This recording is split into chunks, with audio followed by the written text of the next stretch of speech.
Okay, welcome back. Talking about permaculture design.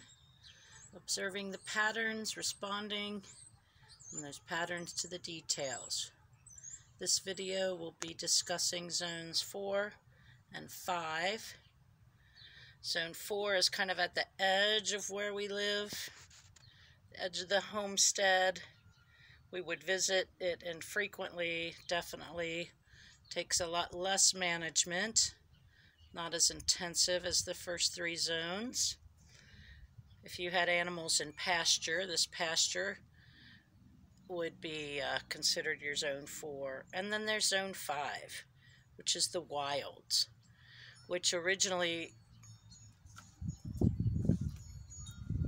Mollison and Holmgren talked about how that's a place to observe nature. We're going to see how I'm still managing nature in my zone 5. But we could also interpret zone 5 in a social permaculture context, like our at-large communities, because we can use these design principles to apply to things far beyond food production and water and energy management. We can design entire communities, businesses, financial organizations, all of it using these principles. So let's check out zones 4 and 5. So here is my wood chip pile at the edge of my property. If you are mulching, get a source of wood chips. Wood chips are a waste problem for tree canopy companies, people that, remove trees or just cut back branches. They're constantly looking for what to do. These guys that bring this to me, they actually run a stump grinding business. It would cost them money to dispose of this in the landfill, and it's great soil. It's a mixture. I got a diversity of trees in there because they'll grind the stump of an oak one day and a maple the next and a conifer on another time and bring it all to me. And it's mixed with great soil. So it's a wonderful, wonderful resource. Another wonderful resource for mulch are those gift wrapped and packaged bags of leaves you see at the curb waiting for garbage pickup. But here I am on the edge of my property. And there's my container moving that mulch. So here's my forest. We call it our forest. We call it our woods. But we've had some trees come down. We've had 4 trees in the past 3 years, I might have mentioned, which inspired my husband to get the wood stove. So, of course, wood has to be cured. He gets his He-Man on, quartering this wood, splitting this wood. You can get a machine to do that. Chainsaw. You see stumps. And, yeah, definitely need to replace those trees in the forest. We'll be talking about that. Those trees that gifted us with this wonderful resource, this renewable resource of wood. Chopping branches on trees, having a highly efficient wood stove, like Richard Telford did. Very low loss of energy. Makes wood a very renewable resource.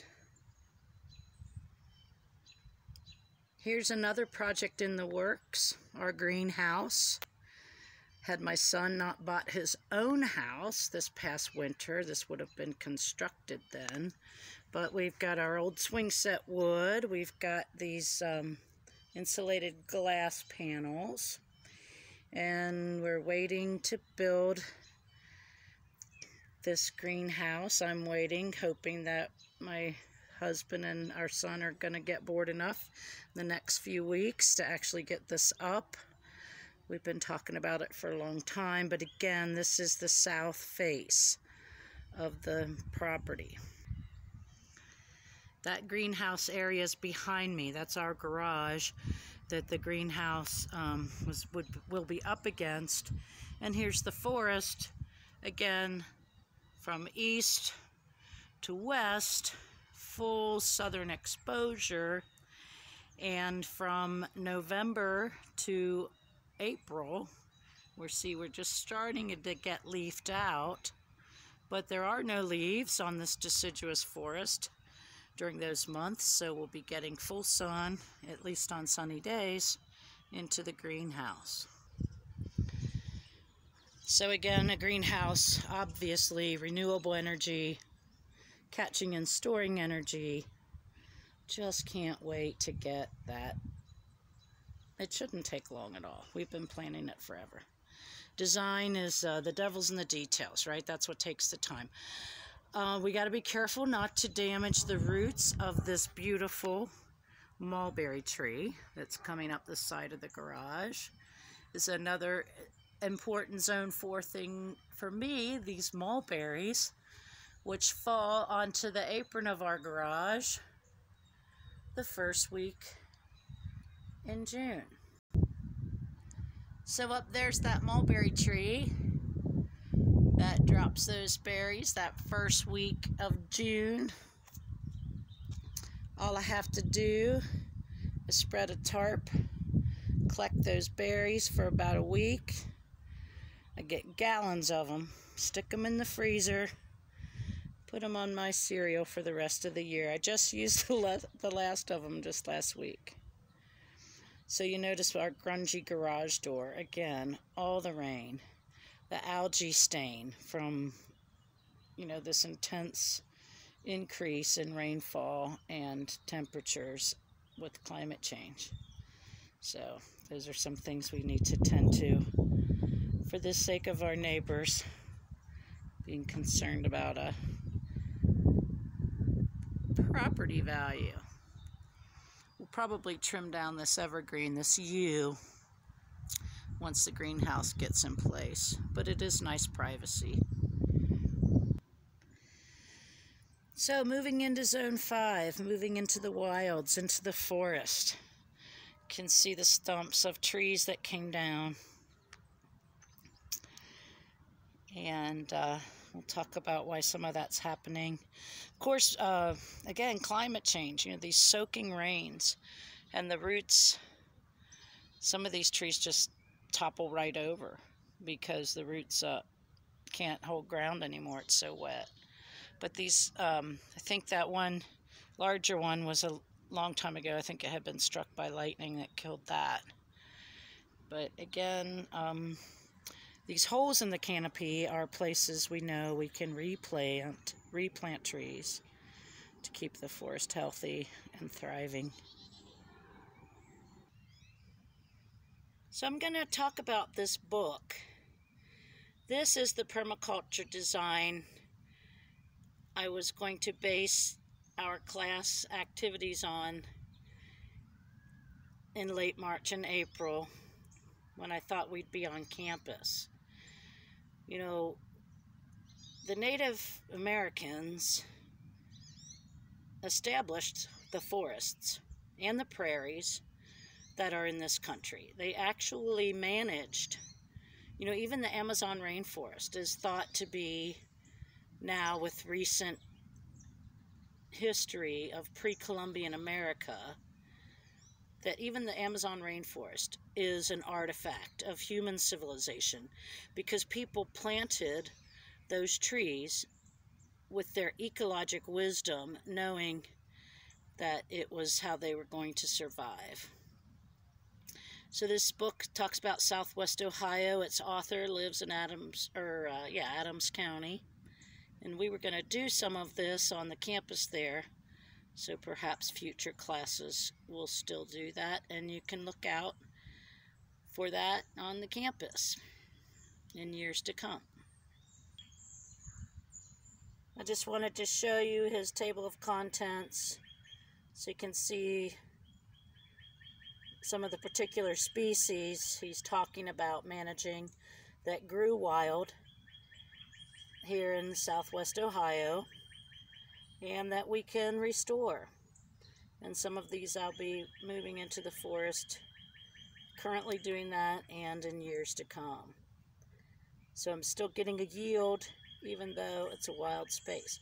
It's wild forage, but it's also managed with that ecologic wisdom that's been lost to our culture. So thank goodness there's nerds like Solly, who wrote this book, who actually go around eating this wild food and spreading its, propagating its seeds, and even establishing a nursery to bring it to others. Here's some large branches falling off, waiting for my husband to get the energy to go scavenge them for our wood stove. Again, curing wood to be used. So there's one of those trees that uprooted. It just was so big and so beautiful, and yet not so well rooted. But that's several years worth of wood for our house that is assisted by the gas furnace.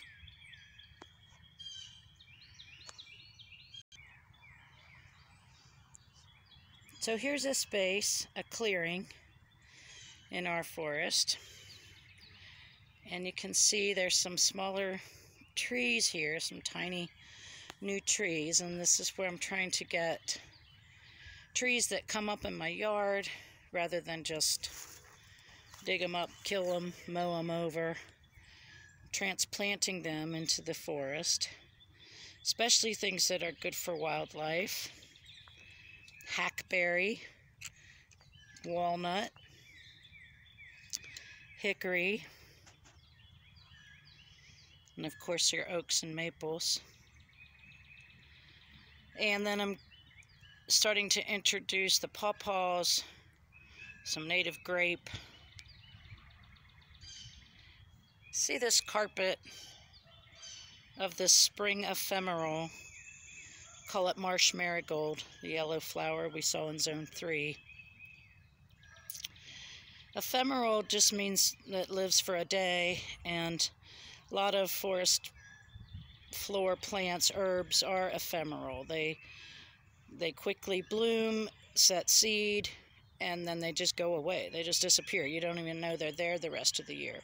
But this time of year, it's just a carpet, and you can see again a plant that loves moist, hot, and it's just been marching into our yard and other people's yards for the past 20 years. Not much can be done about it. Try to snuff it out with the cardboard and the, weed cloth. There's a couple invasive vines I would like to talk about. One of the things that's killing these trees, and I'm trying to prevent it, is this vine here, euonymus, otherwise known to us as you want a mess. You plant euonymus. This vine has escaped the suburban landscape. People say, oh, plant that, it really takes over. Well, that should be a warning. If something really takes over, it's an invasive bully. But this will grow up this tree. They also call it winter creeper because it's growing all winter. It'll grow up this tree until it covers the foliage, and we've actually seen 2 trees come down from this. Started happening before we even moved to this property, and before I realized what was happening, 2 different trees came down from this. And this is wild grape. Lots of wild grape. Look how thick that vine is. So wild grape is something I'm going to be incorporating in the native plant agriculture here in the woods for years to come. But Cincinnati area was the leading producer of wine in the United States about 150 years ago. Grape does very well on our hillsides and can be assisted, in the understory of the forest, right? That adaptation of being able to climb and seek light. So we want the grapes. We don't want the euonymus. So clearing that euonymus, one of the things I do is get it off of the trees. I'm going to have to take a hatchet to get this one. But Yeah, just clear that away from the trunk, because once it starts to climb, it'll set seed, and then it'll really proliferate. This is euonymus on the forest floor. And if there weren't so much March marigold, you would see how thick the euonymus is. So basically I clear these patches when I plant something new and just try to maintain that clearance so that the new young things can survive. Because clearing this floor, this forest floor, even though I've been at it for 10 years, you know, this is 9 acres. And of course there's the honeysuckle. The first to leaf out in the spring and the last to die back in the fall. Again, a forest bully because it hogs all the sunlight, water, and nutrient resources. But, you know, chopping that back year after year, it'll finally die. And you can just kick the stumps over. But again, why remove it until you have something to replace it with? So it's this wild agriculture, native agriculture that's replacing these invasives that makes the plan here in this. So there's my sit spot. There's my sit spot. Let's go have a sit. Let's go have a rest. Looking out into our forest, this 9 acres of wild space that has been willed in perpetuity to the neighborhood of Westwood, where I live, very urban center, the largest urban area neighborhood in Cincinnati. But it's the Gamble Estates. Gamble of Procter & Gamble fame was a big founder in Westwood, and he said, leave them some green space. And we bought the house right next door. Ooh, who's that? We've seen an owl around here lately. So yeah, when Mollison talked about Zone 5, he was talking about going into nature and observing and seeing how nature interacts. I've talked about managing and actually establishing agriculture in these woods because they're not wild. Even though there's no house built on them, they're still being invaded by those invasive species. But also we can use this wild space for our sit spot, our meditation. When people need peace and quiet, we need to feed our souls. We have a soul. You are a soul. Your body is the temple of your soul. Why do you have a body? To house your soul. And your mind, your beautiful mind. So you can sit in nature, take it in, observe, respond, be inspired, be at peace, be healthy, be happy.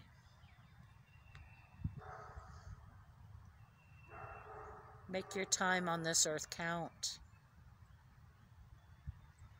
Blessed be.